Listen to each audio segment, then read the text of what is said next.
네, 네 번째 시간이 되겠습니다. 첫 시간은 결혼의 목적에 대해서, 두 번째는 이성교제와 연애에 대한 구분에 대해서, 세 번째 시간은 데이트에 대해서 이렇게 살펴보았습니다. 이번 시간은 이제 주로 결혼에 대한 준비를 중심으로 말씀을 좀 드리겠습니다. 들어가기 전에 드라마나 세상의 문화에서 사랑을 이렇게 표현하고 있는데, 이건 성경에서 말하고 있는 사랑과는 좀 다른 사랑이기 때문에 두 가지 정도만 구분을 좀 하도록 하겠습니다. 사랑은 무엇보다도 자기 자신의 만족과 안락을 위한 것이다. 사랑을 왜 합니까? 상대방을 위해서 합니까? 나를 위해서 합니까? 네? 사랑은 나를 위해서예요? 상대방을 위해서예요? 누구를 위해 사랑하죠? 네. 자기를 위해 사랑을 합니다. 이 세상에서의 사랑의 방식은 그렇고, 또 한편으로 내 모습 속에서도 그것이 느껴지기도 해요. 그러나 성경에서 말하고 있는 사랑은 나를 위한 사랑이 아닙니다. 하나님께서 말씀하신 그 사랑은 나를 위한 사랑이 아니라는 거예요. 상대방을 위한 사랑이었습니다. 그런데 세상에서 보여주고 있는 사랑의 모습은 자기에게 맞추어져 있습니다. 그래서 나에게 도움이 될 것 같지 않고, 또 내 마음에서 이미 기울어지면 그 상대방이 아파하거나 상대방이 힘들어하는 것은 그다지 고려사항이 되지 않습니다. 내가 싫으니까 그냥 헤어지면 되고, 내가 좋으니까 또 새로운 사람을 만나면 되는 것으로 세상에서는 계속해서 이것을 보여주고 있습니다. 그것을 계속해서 보고 듣다 보니까 우리도 생각하는 것은 사랑의 초점이 자기 자신에게 맞추어져 있어요. 결국 나의 욕구 충족이 최우선적인 관심이 되어져 있는 것입니다. 이것이 이제 만약에 침해를 당한다 그러면 언제든지 대상을 바꿀 수 있는 게 사랑이다. 자, 이렇게 되면서 정말로 나를 사랑한다면 들어줄 거지? 에이, 나 사랑 안 하는 거구만. 사랑해야 해. 사랑해. 증명해봐. 그러면 내 부탁 들어줄 거지? 나랑 1박 2일로 여행 가자. 뭐 이런 식으로 해가지고 사랑이란 이름으로 내 욕구를 채우고 싶은 거예요. 근데 그 욕구를 상대방이 들어주지 않으면 너 나 사랑하는 거 아니야. 그런데 과연 그 사람은 사랑하고 있을까 이거죠. 상대방을 그 사람은 과연 사랑하고 싶을까 이거죠. 나를 정말 사랑한다면 들어줄 거지, 여기에 담겨진 의미를 특별히 자매님들은 더 많이 깊이 인식을 하셔야 됩니다. 네가 어떻게 되든 어떤 신조를 갖고 있든 그것은 내가 그렇게 중요하게 여기지 않아. 이런 일로 네가 상처받는다 해도 그러지 상처라고 생각하지 마. 일단 내 욕구를 들어주는 게, 내 요구를 들어주는 게 더 중요해. 그래야 네가 나를 사랑한다고 내가 믿을 거 아니야.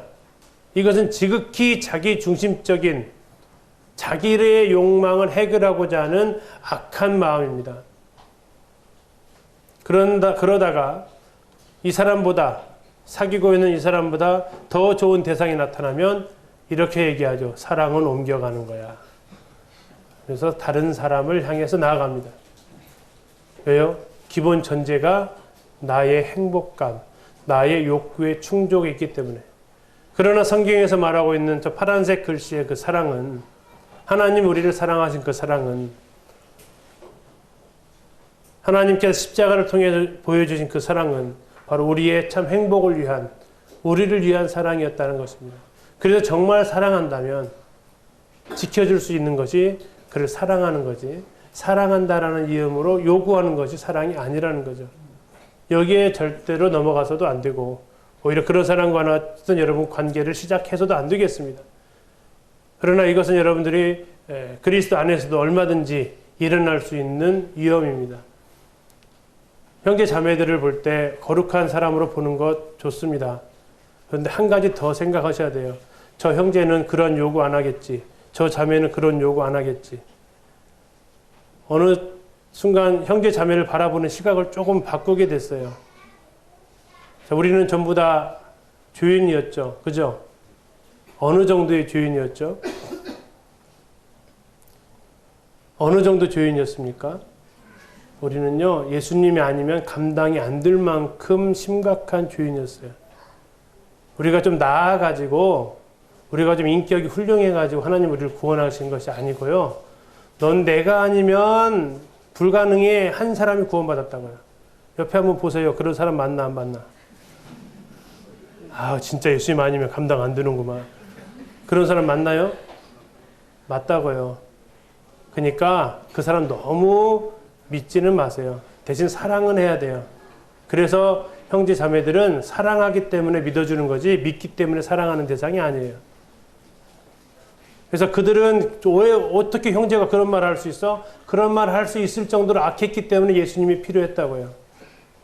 그런 말을 할 수 있을 정도로 악했기 때문에 그 자매를 위해서 예수님이 필요했다고요. 이것은 구원받았다고 해서 예외가 되는 게 아니에요. 이 성적인 위험은요. 이것은 우리가 그것과 관계없이 서로서로 지켜주고 보호해주는 거지 상대방을 향한 그 배려가 중요한 부분입니다. 나를 위한 게 아니다. 성경에서 말하는 사랑은 자신을 향한 사랑이 결코 아닙니다. 오히려 성경은 말세의 증거 중에 하나가 뭐라고 얘기하고 있습니까? 자기를 사랑하는 것이 말세의 증거라고 얘기하고 있지 자기를 사랑하는 것이 성경에서 말하는 사랑의 모습이라고 말해주고 있지 않아요. 그러나 여러분들이 계속해서 자주 보고 듣는 그 매스컴은 자기를 위한 사랑을 계속해서 포장되어지고 그래서 내가 그 사랑을 해보고 싶은 거예요. 두 번째, 사랑에 대한 오류 두 번째는 사랑은 어찌할 수 없는 것이다. 흔히 이런 표현으로 얘기를 합니다. 나 사랑에 빠졌어. 사랑에 빠지면 모든 게 다 허용이 돼. 사랑에 빠졌어. 우리는 미치도록 서로 사랑해. 이건 정말 미친 말이에요. 왜요? 이것은 사랑이라는 그 핑계로 내 모든 행동을 뭐 하고 있냐면 합리화시키는 거예요. 이것은 내 의지와 관계없어. 사랑하기 때문에 일어난 일이야. 내 이 행동에 대한 책임감을 사랑한테 전부 다 떠넘기는 거예요. 그러나 성경에서 말하고 있는 사랑은요, 그렇게 말하고 있지 않습니다. 사랑은 통제받을 수 있는 것으로. 여러분들이 고린도 13장을 잘 읽어보면 사랑의 속성들이 나오고 있어요. 성경에서 말하고 있는 사랑의 속성들입니다. 세상에서 말하고 있는 속성은 사랑에 빠지고 사랑에 푹 빠져버리면 더 이상 헤어나올 수 없는 늪에 빠진 것처럼 표현하고 있는 이게 사랑이 아니고요. 성경은 참 사랑은 감정의 지배를 받지 않습니다. 참 사랑은 진리의 지배를 받을 수밖에 없습니다. 그래서 이 사랑은 진리에 의해서 통제되어지고 진리는 사랑에 의해서 완성되어져 갑니다. 이 사랑과 진리는 같이 가는 거예요. 사랑한다고 모든 것이 허용되어지는 것이 결코 아니라는 겁니다. 그래서 에베소서 4장 15절에서는 사랑 가운데서만 진리를 말하라고 얘기했죠. 예수님에게로부터 은혜와 진리가 오셨다라고 얘기하고 있습니다. 이 두 개는 공존한다는 것입니다. 하나님의 공의와 하나님의 사랑은 별도가 아닙니다. 이것은 공존하게 되어 있습니다. 마치 지폐의 양면과 같아요. 혹시 지폐를 한쪽만 인쇄된 지폐를 써보셨습니까? 한쪽만 인쇄된 지폐는 무슨 지폐입니까? 위조 지폐입니다. 그건 진짜 화폐가 아니에요. 사랑만이 모든 것인 것 마냥 들이대면 이것은 진짜 사랑이 아닙니다. 반대로 진리만이 전부인 것처럼 들이내밀면 이것도 진짜 진리가 아닙니다. 진리는 반드시 사랑 안에서만 말해줘야 되고 사랑은 반드시 진리의 기초 위에서만 진리의 통제를 받을 수 있어야만 사랑다운 사랑이 되는 거지 세상에서 말하는 사랑에 빠지면 모든 게 허용되어지는 내 모든 행동이 다 거기에 타당성이 부여되는 그런 모습이 결코 아니라는 겁니다. 그런데 이런 것들이 세상의 매스컴을 통해 계속해서 주입시켜주고 있어요. 사랑에 빠지면 다 돼. 그렇지 않습니다. 우리는 그래서 이 사랑에 대한 계속 보고 듣는 것이 이런 부분이기 때문에 그렇습니다. 사랑은 나를 위한 것이 아니고 사랑은 통제받을 수 없는 게 아닙니다. 사랑은 남을 위한 것이고 사랑은 진리의 통제를 받을 수 있어야 합니다. 이게 성경에서 말하고 있는 사랑입니다. 지금 내가 생각하는 사랑과 좀 다르다면 이 내 사랑은 이미 지금 세상의 영향을 받은 그 사랑 가운데 들어와 있다고 보셔야 할 것입니다. 성경에서 말하고 있는 사랑의 모습이 어떤 것인지를 우리는 알아갈 수 있기를 바라고요. 결혼을 앞둔 데이트의 위험성 다시 한번 말씀을 드리자면 앞의 내용과도 겹치기도 하는데 조금 다른 측면에서 좀 말씀드립니다. 데이트는 서로의 감정적이고 육체적인 욕구를 채워주기 위해서 하게 됩니다. 그래서 이것은 굉장히 위험한 거고요. 이따 성숙한 결혼의 기다림에 대해서 이 부분을 좀 더 얘기하겠지만, 그래서 결혼 관계 안에서는 허용이 되지만 그것도 시간이 길어지면 굉장히 위험할 수 있습니다. 내가 이 사람과 연애를 하는 진짜 이유가 무엇인지, 이것은 내 감정의 욕구를 채우기 위한 부분이 의외로 많이 있다. 이 관계는 그녀가 또는 내가 하나님과 동행하는데 도움이 되는가, 방해가 되는가, 이걸 생각을 하셔서 방해가 될 여지가 있으면 이것은 우리가 멈춰야 될 부분이죠. 두 번째, 데이트의 위험성은 남녀가 육체적 욕망에 이끌리면 하나님을 떠나게 되어져 있습니다. 호세아서 이렇게 경고합니다. 그들의 행위가 자기 하나님에게 돌아가지 못하게 하나니 이는 음란한 마음이 그 속에 있어 여호와를 알지 못하는 까닭이라. 여호와를 알지 못하는 이유가 뭐라고요? 그 속에 음란한 마음이 있으면 여호와를 알지 못한다라고 얘기하고 있습니다. 그래서 세상에 있는 이러한 음란한 죄악은 사탄의 주요 무기로 활용되어지고 있다는 것입니다. 성의 타락은 하나님께서 주신 최초의 명령을 생육하고 번성하라는 이 명령을 근본적으로 깨는 사탄의 전략입니다.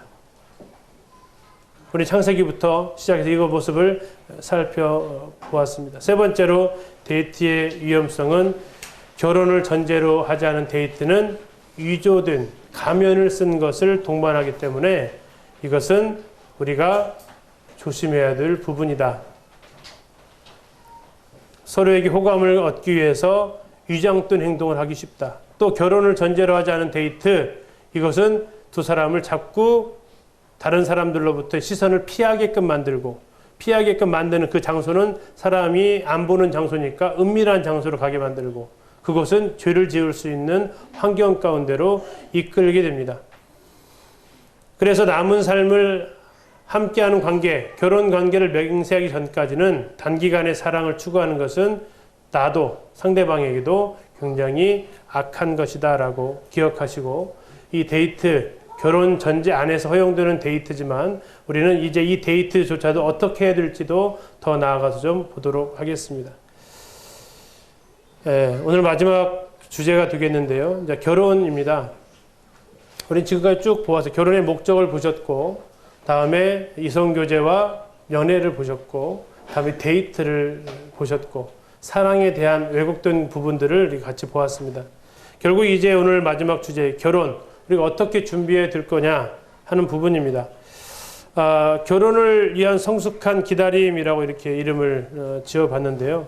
어떻게 그러면 우리는 이 기다리면서 준비할 거냐?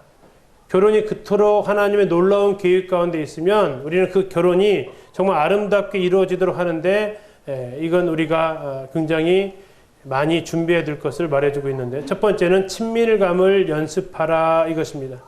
누구랑 연습해야 돼요? 연애 관계가 아닌, 1대1의 관계가 아닌 관계에서 연습하라는 겁니다. 제일 먼저 연습할 대상은 가족 관계입니다.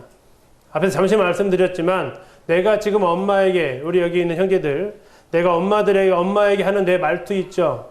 그 말투가 나중에 아내한테 그대로 갑니다. 여러분, 제 조카 중에 이것을 깨닫고 그 뒤로 부모님한테 굉장히 말투가 공손해진 애가 있어요. 잘했다 그랬어요. 은연중에 나와요, 이게. 내 가족 안에서의 말투는 내 인격을 그대로 드러내 보여주는 말투예요.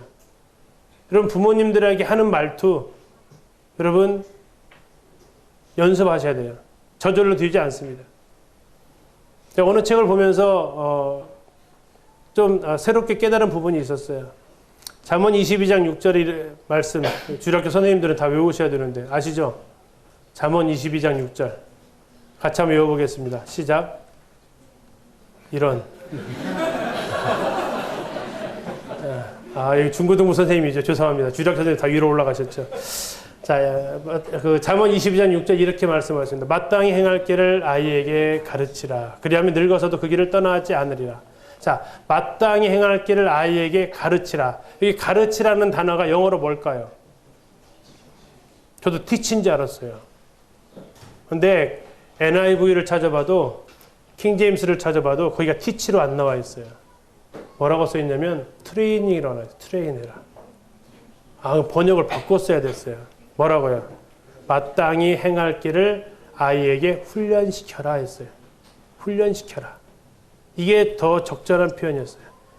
트레인 업 해라. 훈련시켜라. 여러분들 부모님 안에서 가족관계에서 친밀감은 저절로 되어지는 영역이 아니에요. 그리고 배워서 되는 영역이 아니에요. 교육에서 되는 일이 아니라고요. 훈련해야 돼요. 양육해야 된다고 얘기해요.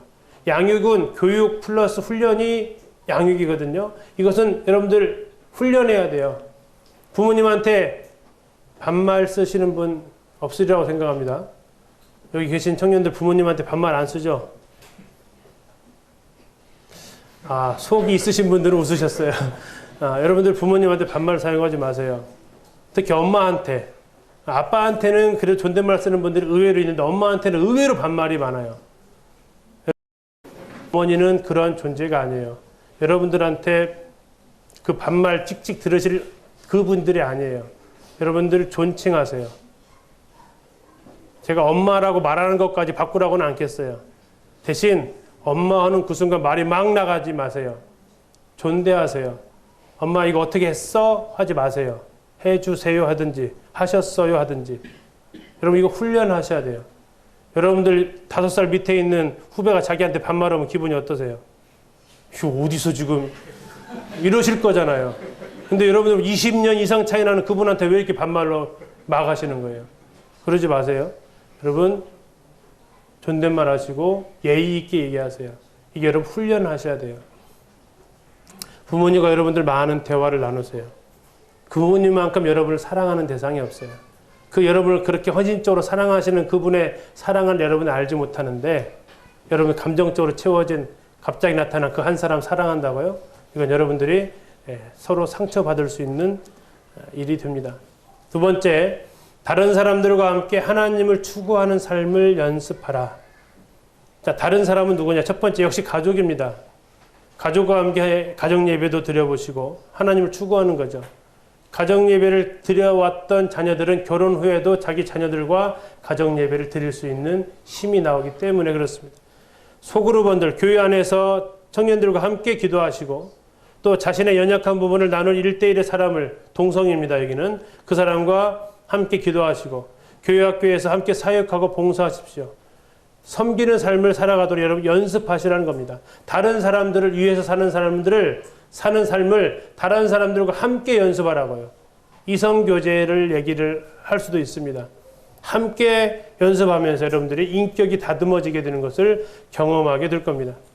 세 번째, 재정적인 책임을 질 수 있도록 여러분 연습하십시오. 특별히 이제 결혼을 앞두고 있으면 직장 생활을 대부분 하게 될 것입니다. 여러분들 생활에 규모 있게 생활을 하시고 이런 부분들에 있어서 헌금하는 부분들까지도 여러분들 규모 있게 여러분들이 또 성경적으로 준비하시고 연습하시면 좋겠습니다. 네 번째로 부모가 되는 연습을 여러분들이 하십시오. 제가 이제 교회학교를 벌써 한 30년째 지금 하고 있어요. 하다 보니까 요즘 들어서 더 느끼는 것은 부모 교육이 필요하다라는 것을 많이 느낍니다. 부모 교육이 필요한 시점이다, 이제는. 전에는 교사 교육에, 교회학교의 모든 것을 다 걸었다고 한다면 요즘은 부모 교육이 굉장히 중요하다는 것에 관심이 좀 많이 가고 있습니다. 그러면서 느낀 것이 뭐였냐면 우리 청년들이 결혼에 대해서 준비가 안 된 상태로 결혼을 해요. 그러다가 부모로서 준비가 안 된 상태에서 아이를 낳아요. 그러니까 이제 결혼해서 아이를 낳으면 뒤죽박죽이 돼버려요. 결혼의 본질도 다 잊어버리고 이제 이 아이 하나 키우는데 이 아이를 어떻게 키울지를 또 배운 적이 없어요. 그러니까 혼란의 연속이에요. 정신 하나도 없이 보내요. 이런 모습들을 보면서 제 자신이 그런 시간들을 보냈고 그런 모습을 보내는 젊은 가정들을 보면서 참 안타까운 생각들을 하게 됐습니다. 결혼도 배우지 않고 결혼을 했고 부모들 준비가 되지 않은 채 됐어요. 근데 여러분들이 지금 교회학교에서 하는 일들은 부모 연습을 제대로 할 수 있는 기회예요. 제가 그 실습을 하는 그 전공 과목들이 있더라고요. 뭐 간호사 실습. 저 교회에서 이제 간호 실습하는 자매들이 있는데 한번 물어봤어요. 그렇게 병원에 한 달간 실습하면은 돈 받아, 돈 내? 물어봤어요. 돈 받을까요? 돈 낼까요? 와, 한 달간 실습은 돈을 내고 실습을 하더라고요. 자, 여러분들 부모 실습을 교회학교에서 시켜줘요. 돈 내고 하세요? 돈 받고 하세요? 이것도 저것도 아니죠? 그래서 그냥 하죠. 그죠? 여러분 돈 내면서 하셔야 돼요. 돈 내면서. 여러분들 부모 연습시켜주는 공간이 주일학교가 될 수 있어요. 교회학교에서. 교회학교에서 여러분들 아이들을 상담하고 대화하는 연습을 통해서 여러분들이 내가 자녀를 낳을 때 어떻게 할지에 대해서 여러분들이 트레이닝을 받을 수 있다고요. 가정에서 동생들을 있으면 그들을 양육하고 돌보는 것에 또 그들을 자기를 도울 수 있는 그 동역자로 훈련시키는 이러한 활동들을 해보시라고요. 그렇게 되면 나중에 이 아이를 낳았을 때 이 아이를 어떻게 키울지에 대한 그 사람만의 지혜를 가지게 돼요. 부모가 되는 연습을 여러분들이 하셔야 됩니다. 왜? 결혼하면 얼마 안 돼서 바로 부모가 될 거거든요. 5번째로 생활에 필요한 실제적인 기술을 연습을 하십시오.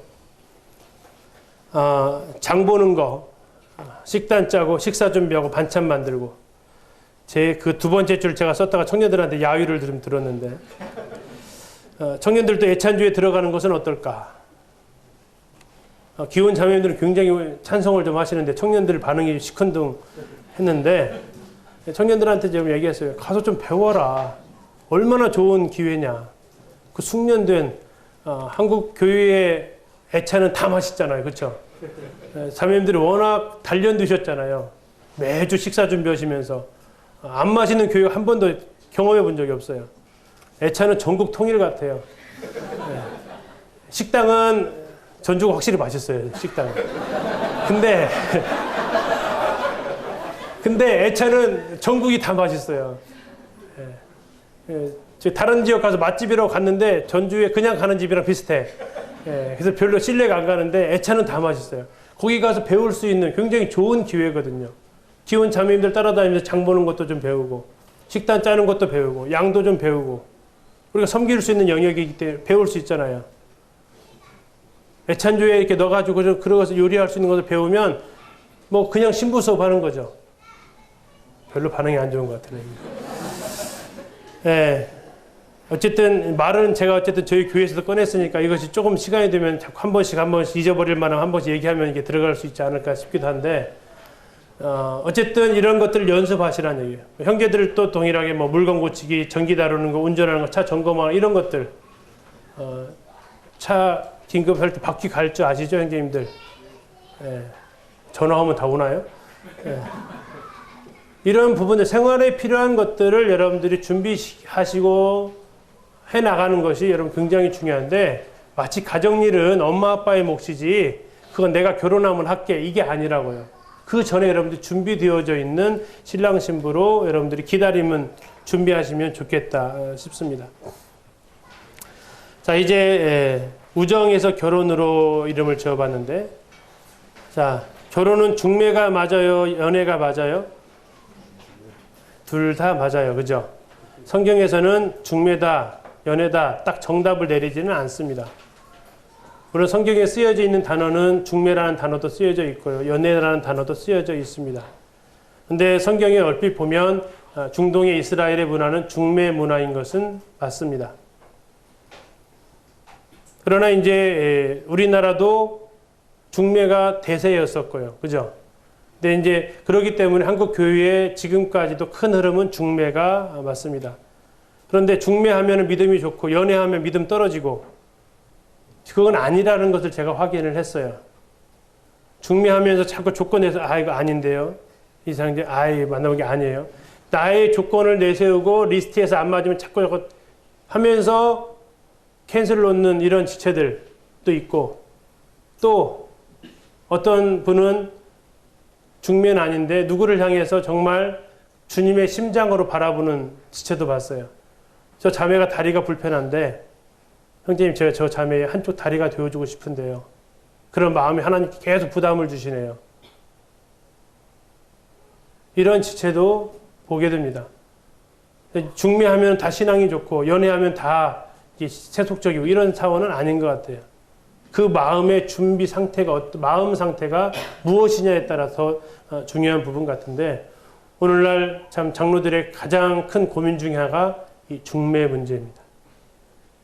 저희 교회도 당면 문제예요. 그래서 가끔씩 장로들 만나면 거기 청년 중에 누구 있어요? 묻기도 하면서 이 문제를 같이 풀어가자라고 합니다. 근데 저희 교회에서 해보니까 지역교회 내에서 해결하면 한 번에 둘을 보낼 수 있더라고요. 그래서 들 수 있으면 교회 내에서 하면 좋겠다, 생각도 해보기도 했어요. 어쨌든 그러나 이제 계속 있다 보니까 이런 부분들에 대해서 고민을 하게 되고, 여기서 우정에서 결혼으로 이어지기까지, 다시 말하면 이성교제에서 결혼에 이르기까지, 청소년 시절, 중고등부 시절부터 청년부 결혼에 이르기까지 이런 것들을, 이 시기를 어떻게 중고등학생과 청년들이 지나갔으면 좋을까 하는 마음으로 정리를 좀 해봤습니다. 첫 번째 단계입니다. 관계에 따르는 책임을 잊지 말아라 라는 겁니다. 이성이 내 필요와 욕구를 채워주기 위해 존재한다라는 그 생각을 아예 버려라. 그 사람을 위해서, 나를 위해서 그 사람이 존재한다는 생각을 버려라. 그 사람은 하나님을 위해서 존재하는 사람이고 나 역시도 동일합니다.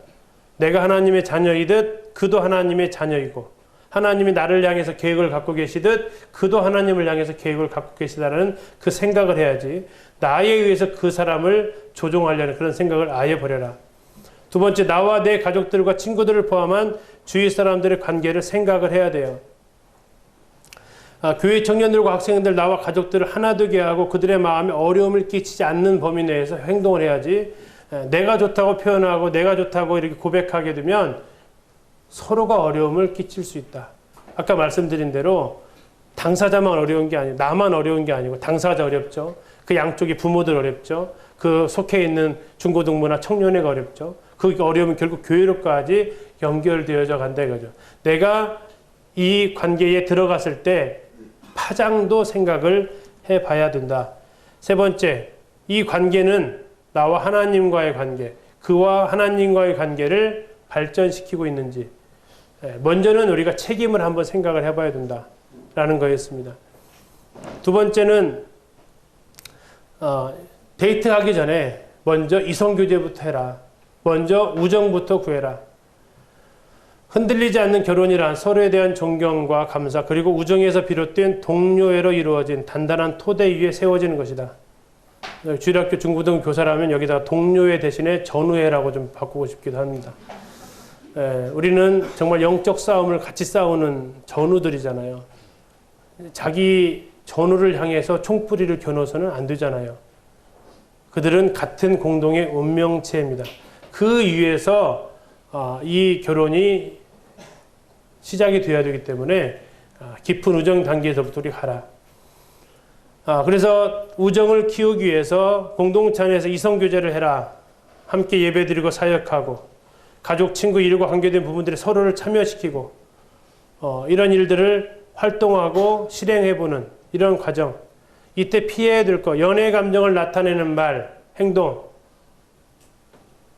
자매한테 아우 자매 예뻐 이러는 말.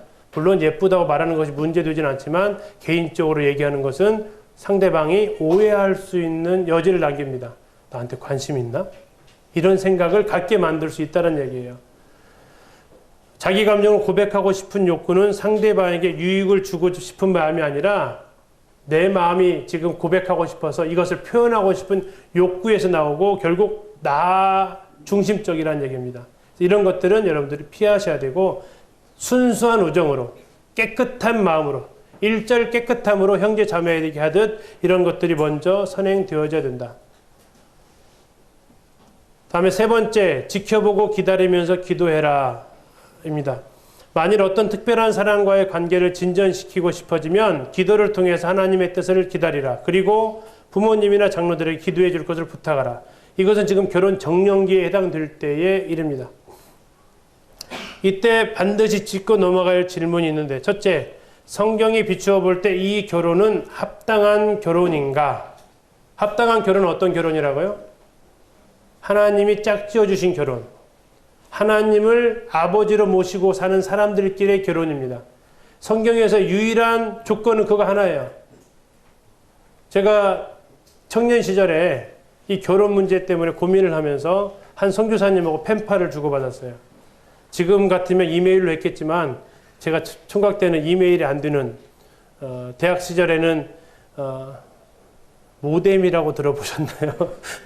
모뎀이라고 이렇게 인터넷 띠띠띠 하면서 연결되어지는 그 모뎀이라고 있었어요. 그래서 하이텔, 천리안 이런 거 썼던 때가 있었는데 그걸로는 도저히 이메일을 주고받을 수 있는 환경이 아니었기 때문에 연필로 써가지고 볼펜으로 써가지고 편지를 펜팔로 주고받았던 때가 있었습니다. 그때 이제 제가 가지고 있었던 결혼에 대한 기도 제목들이 있었어요. 나는 이런 자매랑 결혼할 거야. 단 5가지가 있었습니다. 자, 그러면서 이제 그 선교사님한테 편지를 쓰면서 제가 이렇게 기도하는데 이렇게 기도해도 될까요? 이렇게 했어요. 근데 이제 저도 작전이 있죠. 이 6개를 한 번에 다 제시한 것이 아니라 하나씩 꺼내놨어요. 제가 선생님 저랑 같은 직업이었으면 더 이렇게 복음을 전하고 하는데 더 좋을 것 같은데 이렇게 기도해도 좋을까요? 했더니 답장은 간단해요. 그것은 결혼의 조건에 해당되지는 않습니다. 아주 냉정하시게 저런 조건 아닙니다. 네, 알겠습니다. 두 번째, 형제님 제가 글을 쓰고 싶고 이렇게 복음을 전하는 글을 쓰고 싶은데 제가 글을 쓰고 아내가 그림을 그렸으면 좋겠는데 그 아내가 그림에 재능 있는 아내를 위해서 기도하면 어떨까요? 답장이 또 왔어요. 답장은 보통 오는데 이제 한 달 걸리죠. 가고 오는데 기다리는 거죠. 하여튼 어떤 답장이 올까? 역시 동일한 답장이 옵니다. 그것은 결혼의 조건이 아닙니다. 주님께 형제에게 그런 소원을 주시면 하나님께서 그런 자매 인도하실 것입니다. 하나님을 믿으십시오. 조건으로 내세우지는 마십시오. 그렇게 해서 쭉 전부 다 내놓는 것마다 전부 듣자 맞았어요. 결국 이제 카드를 다 썼어요. 그러면서 요구했죠. 그러면 어떻게 제가 기도를 해야 됩니까? 그때 그 형제로 돈 딱 이야기는 그였습니다. 결혼에 대한 조건은 단 하나입니다. 그것이 믿는 자매이면 됩니다. 그리고 나머지는 주님께 맡기십시오. 하고 얘기해 왔어요. 예, 알겠습니다. 하고 순종을 했습니다. 그때 참 순종을 마음을 주님이 주셔서 감사했어요. 성경에서 말하고 있는 조건은 아무것도 없어요. 유일한 조건, 하나님의 자녀, 하나님의 자녀끼리의 결혼입니다. 기타 모든 것 플러스 믿음이 아니고요. 우리의 조건이라는 겁니다. 근데 요즘 중매를 하다 보면 달라졌어요. 달라졌는데 좀 안타깝게 달라졌어요. 믿음은 마지막 최종 확인용이 됐습니다. 직장부터 시작해서 키가 얼마고 어떤 일을 하고 하는데 그가 구원받은 형제면 딱이죠. 맞습니까? 구원받은 자매면 딱이에요. 근데 이게 마지막이 이게 안 되면 어떻게 해요? 이게 문제는 그 다음에 나타나요. 이 마지막이 다른 건 다 좋은데 이 믿음이 구원 안 받았어. 그럼 어떻게 해요, 이제? 구원시키는 거죠. 앞에 있는 것들이 너무나 소중하고 귀해서 못 버리니까. 이 마지막이 문제야? 그럼 이거 구원, 복음 전해서 구원시켜서 마지막을 갖다가 마침표 찍으면 되는 이러한 상황 가운데로 가는 이런 모습들이 좀 안타깝게 나타나고 있다는 겁니다. 그러나 성경에서 말하고 있는 것은 그것은 마침표를 찍는 용이 아니고 첫 스타트라는 겁니다. 구원받은 하나님의 자녀끼리의 결혼은 마지막 점검이 아니고 첫 출발이라는 거예요. 그 첫 출발이 첫 단추를 깨는 거랍니다. 첫 단추를 잘못 끼워진 마지막까지 쭉 잘못 띄워져 가는 거예요. 그래서 처음과 끝이 그것입니다. 두 번째, 나는 결혼에 대한 책임을 알고 이행할 준비가 되어 있는가? 다시 말해서 아까 말씀드린 결혼 정년기라는 거죠. 결혼 정년기라는 것은 경제적 독립, 사회적 독립, 영적 성숙, 또 한 사람이 헌신하고 사랑하고 복종할 준비가 되어 있는가라는 겁니다. 세 번째, 주변 사람들의 축복을 받을 수 있는가? 부모들로부터 또는 장로들로부터 성도들로부터 축복을 받을 수 있는 결혼인가? 네 번째, 결혼을 하는 데 있어서 하나님께로부터는 평강이 있는가? 이것을 점검을 해보면서 이게 나에게서 나온 건지 하나님께서 짝지어 주신 건지에 대한 분별을 기도하라는 얘기입니다. 네 번째, 관계의 목적을 정의하라. 이 관계를 맺고 싶은 그 목적이 뭐냐? 호기심이냐? 아니면 결혼이 전제냐? 반드시 결혼이 전제되어져야 한다는 겁니다. 여자의 마음, 남자의 마음은 여자의 미래, 남자의 미래는 장난감처럼 갖고 놀 수 있는 것이 아니라는 거예요. 그냥 시험 삼아서 해보고 안 되면 잘 지내하고 그렇게 할 수 있는 것이 아니라는 겁니다. 상대방이 내 마음을 차지하기 위해서 다가올 때 나는 받아들일 준비가 되어 있는지, 이것은 우리가 결혼할 목적을 정의하는 데 중요한 부분이고요. 다음에 다섯 번째로 상대방의 부모님께 경의를 표하라. 내가 결혼하고 싶은 사람을 책임지는 지금까지 책임져 오신 분들입니다. 그분들에게 경의를 표하는 것은 매우 중요한 부분입니다. 부모님의 반응에 겸손히 그들의 말을 듣고 따르라. 이 형제랑 결혼하는 것에 대해서 어떻게 생각하세요? 이 자매랑 결혼하는 것에 대해서 어떻게 생각하세요? 부모님한테 여러분들이 의견을 구하는 거 굉장히 중요한 부분입니다. 여러분을 그만큼 잘하시는 분도 안 계시고요. 여러분들을 그만큼 사랑하시는 분도 안 계세요. 여러분 부모님만큼. 그분들 여러분들 의견을 존중을 해주시고, 그 부모님들은 나의 상대방을 보호하기 위해서 인생의 많은 부분을 헌신하고 수고하셨다는 사실을 잊지 마십시오. 근데 만약 당장 허락하시지 않아요. 그러면 어떻게 해야 돼요? 포기해버려요? 아니면 밀어붙여요? 아니요. 그 두 개 다 우리는 주의해야 됩니다. 그렇다면 하나님 앞에 기도하시고 부모님께 이 사람이 왜 하나님께서 보여주신 사람인지를 증명할 수 있는, 딸을 맡겨도 되는 사람, 아들을 맡겨도 되는 사람인 것을 두 사람이 건강한 모습을 통해서 보여주시면, 왜냐하면 이게 지금 교회 안에서 마음에 드는 대상이 있을 때의 전제이기 때문에 그렇습니다. 그래서 부모님이 안 된다 그러면 바로 꺾어버리면 이건 지금 기도 가운데 준비한 결혼도 아니고요. 그렇다고 막 무시하고 왜 내 인생은 내가 살 건데 왜 그렇게 하세요? 이렇게 막말하면서 하시지 마시고, 그건 굉장히 무례한 거예요.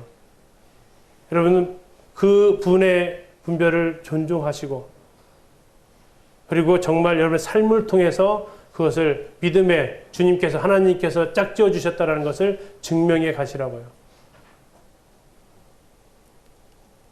여섯 번째로, 현실적인 환경에서 두 사람의 관계를 시험해보고 발전시켜 나가라. 결혼하기로 한 두 사람의 결정이 현명한 것인지 시험해 볼 수 있는 시기입니다. 결혼이라는 목적을 향해서 성적인 유혹은 피하십시오. 부모님이나 다른 크리스천들에게 책임을 질 수 있는 행동을 하셔야 됩니다. 단둘이 지낼 때도 있습니다. 왜냐하면 결혼을 전제로 한 사이이기 때문에. 그러나 많은 시간을 가족이나 친척들, 친구들과 함께 보낼 때 그 두 사람은 더 친밀해질 수 있는데, 우리 이제 결혼할 사이니까 두 사람만 보내게 되면 육체적 친밀감을 추구할 위험성이 또 도사리고 있어요. 결혼을 전제로 하는데 무슨 상관이냐? 아니요. 두 사람이 결혼할 때까지는 결혼식 하기 전까지 어떤 일을 벌어질지 아무도 장담 못해요. 내일까지 살아있으리라는 보장이 우리에게는 장담할 수 없는 현실 아닙니까? 근데 결혼도 하기 전에 육체적인 친밀감을 나눠버렸어요. 결혼을 목적으로 우리는 결혼할 사이니까. 불의의 사고를 당했습니다. 거기서 오는 고통이나 이런 그 후유증은 정말 상상하기 어려울 정도로 힘듭니다. 꼭 안 좋은 상황만 상상하세요. 이렇게 얘기하실지도 몰라요. 그러나 우리는 이런 부분에 대해서 만에 하나 이런 부분들을 우리는 준비를 해야 되기 때문에 그렇습니다. 그래서 그것은 결혼 이후에 얼마든지 하셔도 괜찮으니까 그 되기까지는 여러분들이 그런 위험 가운데 노출시키지 않으셨으면 좋겠습니다.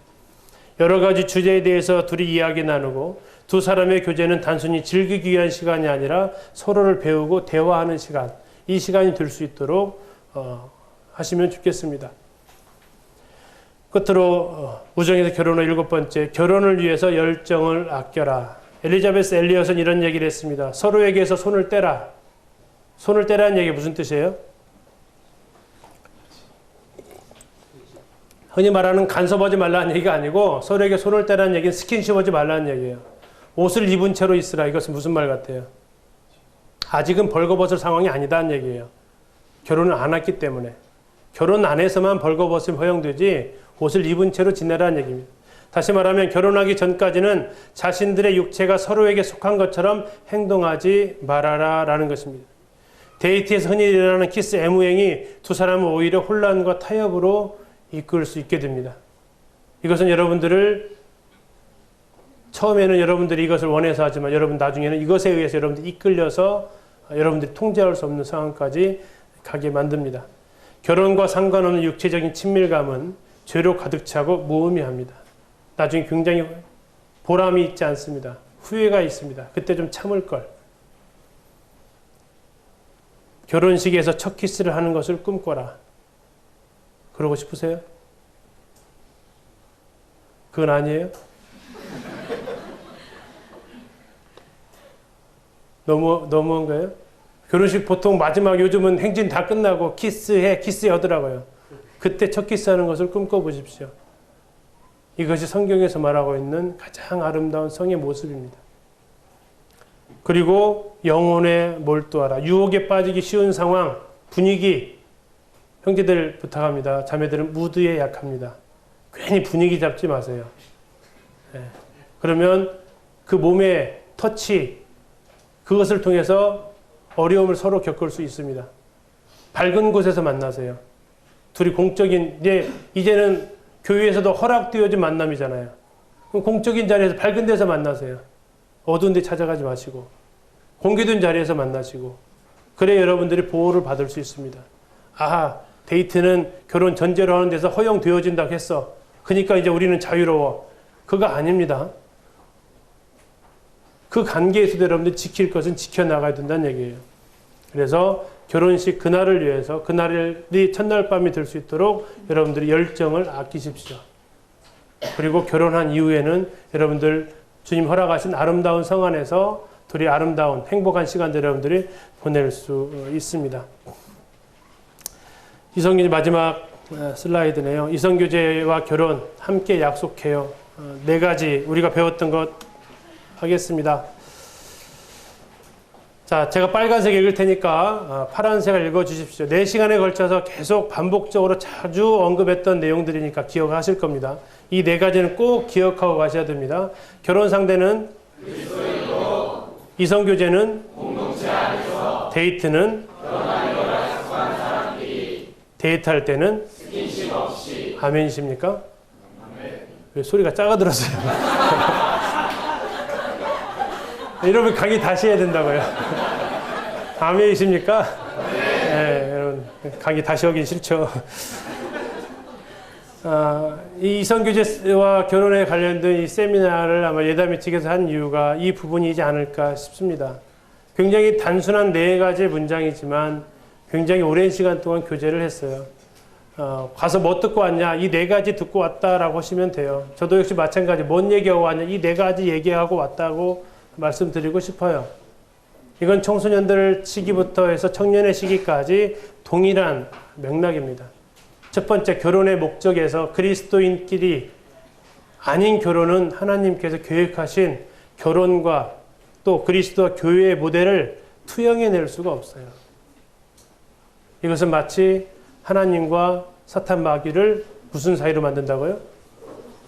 사돈 사이로 만든다고요. 두 사람을 혼주로 맞절하게 만들지 마십시오. 간곡하게 부탁드립니다. 2번째요. 이성교제는 1대1입니까?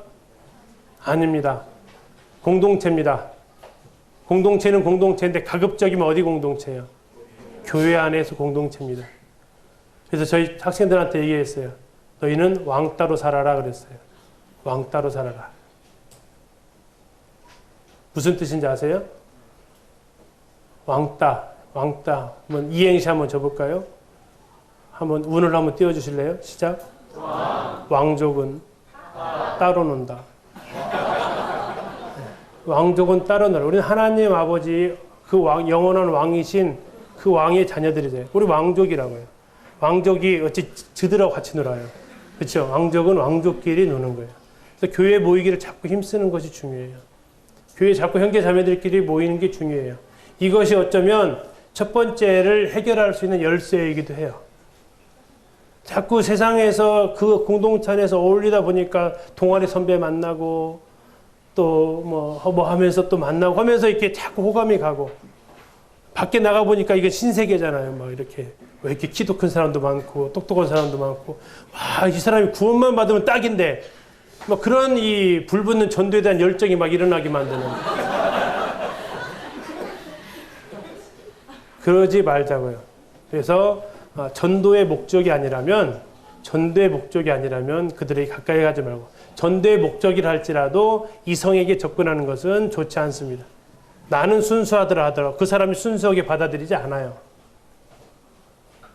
세 번째, 데이트는 누구랑요? 결혼하기로 약속한 사람끼리.